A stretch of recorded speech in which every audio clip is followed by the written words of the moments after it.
Well, hello there. Hi there, ladies and gentlemen, boys and girls. I hope everybody is doing well after the polar storms that have gone through the Northwest and have gone through Austin, Texas as well. And some of these people here have been without power for a couple of days, and I'm glad that they're all back and on track and groovy cool. And hi, welcome to this latest installment of Poetic License. I thought I would wear red for Valentine's Day, but I just remember how whenever I wear red, I look like I've got pink cheeks, like I'm a lush and I'm sober in the middle of the day, so I'm like, I'm not wearing red. The week after Valentine's Day is Mardi Gras, so I thought I'd wear colors for Mardi Gras and try to pull that off. Do something like that for this. I didn't know how to dress for the month.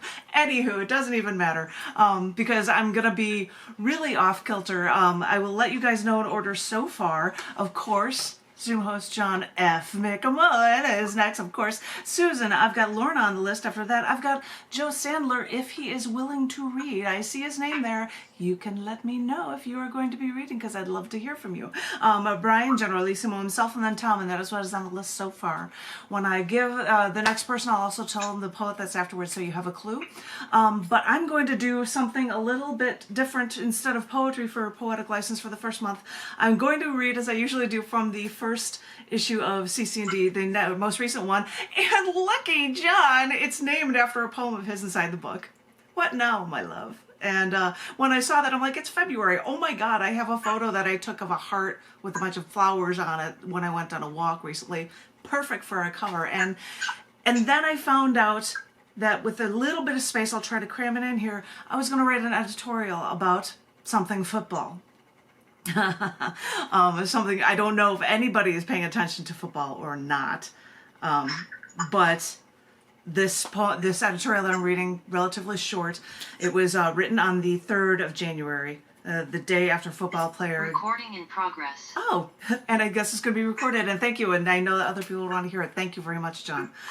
This is an editorial that was written on the 3rd of January, the day after football player Damar Hamlin collapsed and was hospitalized and put into critical condition. This is an editorial that is called How Quickly a Life Can Change. Please don't get angry with me for playing journalist, but I feel I have to recount these details. Please don't think I'm sounding harsh, for if you do, I question if most understand what harsh really means at moments like this. Last night we were watching television. I had asked my husband John if he was interested in the Bulls-Bengals game on Monday Night Football, and he said no. Who's placing an order? Hold and someone will assist you soon. Who is Brian? Was that you that was muted? That should be muted? I don't know what that was. Tom was talking. Okay, I'm sorry. I'll start that again. Last night we were watching television. I had already asked my husband if he was interested in the Bulls-Bengals game on Monday Night Football, and he said no. But at a commercial. So it's... Please remain on the line, and your call will be answered. Okay, hold it. I'm going to mute everyone. Yeah, I don't know. And Janet's going to unmute. I'm going to get rid of Recording stopped. and start over again. Recording in progress.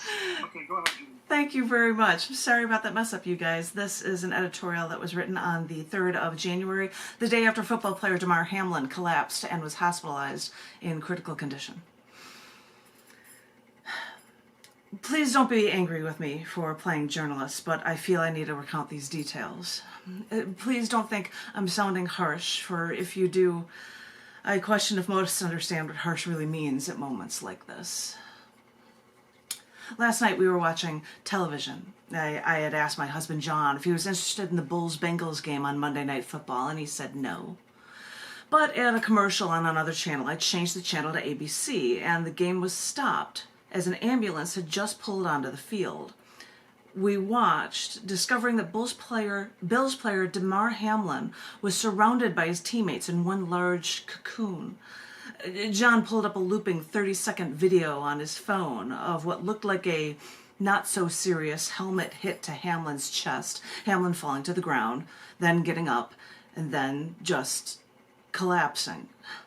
Other players running post-tackle had to jump over him, not realizing what had just happened. Then again, no one knew what just happened, and we still don't, minutes later, hours later, the next day. I asked John to keep checking his phone, like most everyone else was probably doing, to search to find anything out. And then we heard from the field that they had been performing CPR on Hamlin for 9 minutes. I don't know how much longer he received CPR before they got him to a stretcher to rush into the hospital. Players on both sides were stunned, crying, and the game could not go on. All news reporters were extremely cautious to not speculate, which is good. And then John told me that he read online that once Hamlin arrived at the hospital, he had a pulse, but he was not breathing. And that's when it hit me. Though I don't think I cried then like I am now. I think I said aloud, that is what happened to me when I was almost killed, unconscious, not breathing. Okay, I wasn't at a football game. I was just sitting in my stopped car, and maybe if I had a helmet on, my skull wouldn't have been fractured in 3 places. So no, it's not the same. But it hit me, like there was this real connection there of this man I'd never met, living a life I'd never lead. We watch football games, we connect with our team, some of us even wear jerseys. And in recent years, concussion protocol has been a major concern because football players have lived through such injuries, both physical and mental, in the past. I remember commentary from players after the Bears Super Bowl win that they were all saying that the players were so violent back then that there was no way that anyone could be allowed to play like that now. And yeah, we want everyone to be safe on the playing field, though some of us may still say things like, just break his legs, because that primal instinct we all have is still to win. But this didn't look like a serious hit, and Hamlin just collapsed. I honestly think we'd never seen anything like this on a playing field, and most of the time when something happens to a football player off the field, the world brushes any post-game problems under the rug and players are completely forgotten. So everyone was just too stunned to react. After this injury, newscasters talked of what Hamlin might be thinking right now. I knew from experience, and John knew from me, how wrong that statement was. He's not thinking anything, John said, and he's right. He won't even remember this day if he was like me, though a part of him might have burned the anticipation of this game into his long-term memory, but there's no way his short-term memory of that game is have a chance to be saved into his long-term memory before his heart stopped, and he stopped breathing. After remembering how I had to relearn how to walk and talk and eat after my accident, I even said at one point, well, at least this wasn't a brain injury, trying to make this better than what I had gone through so that he should be fine. Because this seems to be more related to an impact at just the right nanosecond to cause his heart to pause, but I'm still just speculating. There's still so much we don't know. And then John replied that we don't know if there's brain injury because we don't know how long his heart had stopped pumping blood to his brain. Oh, no. That comment doesn't make me feel any better. John went to bed. The news had said that the hospital would be making a press statement, so I told him that I was staying up to wait for more news. After an hour, I saw reports that the hospital was not going to make a statement until morning, so I turned off the TV and tried to sleep. I think over an hour went by before I got to sleep, and I tried not to think about how in an instant, a life can be forever changed for the worse through no fault of their own. A dream woke me up at 5:30. I don't remember details of it, but I remember hearing that Hamlin came in and out of consciousness, which is insanely good, because it took me 11 days to wake up from my coma. In the morning, after being curled up together, John saw on his phone that Damar Hamlin suffered cardiac arrest. I guess that supports our estimates, but is in critical condition. John then told me that a family spokesperson said that he momentarily regained consciousness. Quote, he was awake, now he's sedated. That's wonderful news, but he is currently sedated. And when he told me that he was now sedated, I was relieved because I guessed that meant that he was more conscious. Because, as I said, I didn't believe that they sedated me while I was unconscious. But that's when he said that I probably was sedated while I was unconscious because a single twitch could hinder my healing. That didn't make me feel any better either. I don't know what's going to happen to Damar Hamlin. Everyone, everywhere, expressed their hope and concern for him. And every newscaster, celebrity, and athlete pledged their prayers to him. And one commentator the next morning was considerate enough to suggest that people pray or do whatever they feel is right. And now everyone's in a holding pattern and not knowing what is going to happen to him and not knowing if and how he'll recover. It's scarier when you've lived through this, or worse, with a real and heightened awareness of the potential future for this man. A part of me thinks it's too trite to say that being unconscious, being in a coma, is like being in a holding pattern, because it's not. I can tell you that it's much worse. People on multiple floors of the hospital where I was treated called me Miracle Girl for my insanely fast, only 6 weeks recovery after not breathing for 6 days.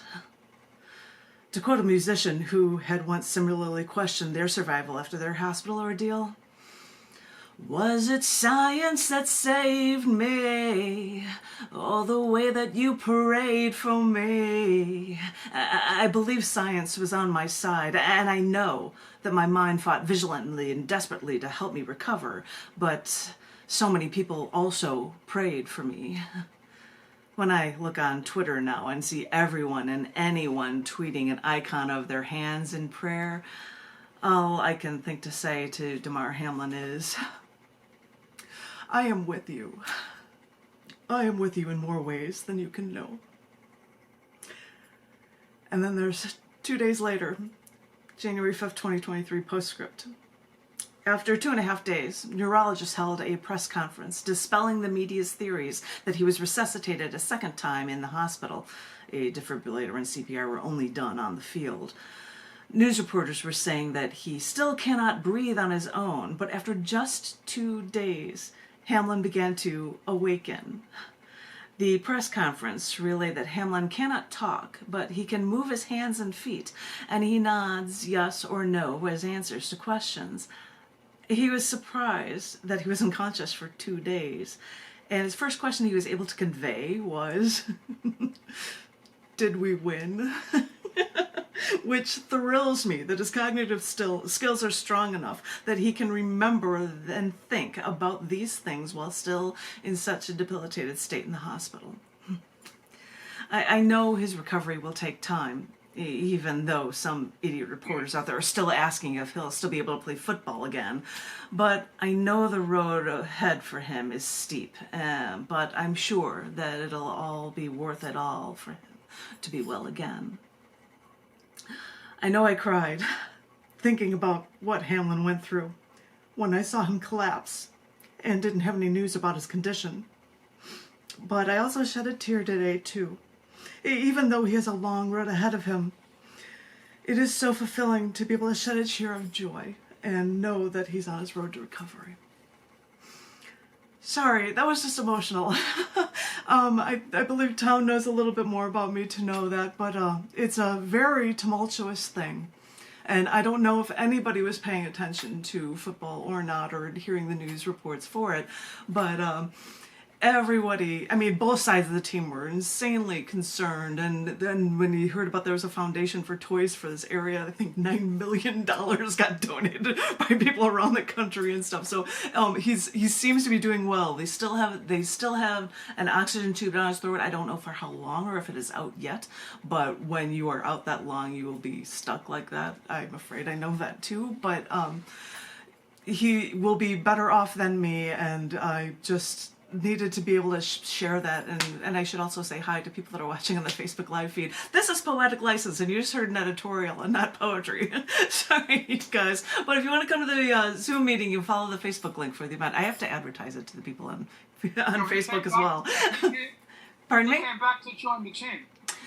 He sat there and watched it for me, which was wonderful. He was absolutely wonderful. Yeah, he's also made a statement about how grateful he is, mainly about how grateful he is to everyone, and I can't, he talked about how much his foundation had grown and how grateful he was for that. Yeah. Yeah, and grateful to everybody who helped in the hospitals and to take care of him as well, of course, because those are the people that you don't think about that are doing these things. So the doctor in the field that revived him, and all the other EMTs and people who worked for him. With him yeah. So sorry that I'm throwing a football reference and an editorial in for the beginning, but I'm like, and it's just like, I'm going to find a way to cram this in the back of this new issue of cc&d, which had to come late because of the storms. They couldn't get proof copies out to us of this February 2022 issue, which is titled, after some writing in the book from somebody that's in this room, "What now, my love?" And I might read from this in the next round, and congrats, John F. McMullen. I'm going to let people actually read poetry for this round. As I had said, John is next, and then who is following him is Susan. So if you are ready... Recording stopped. Thank you, John, for recording that, and hopefully Therese will like that. And I'd love to give the stage to you, John, so take it away.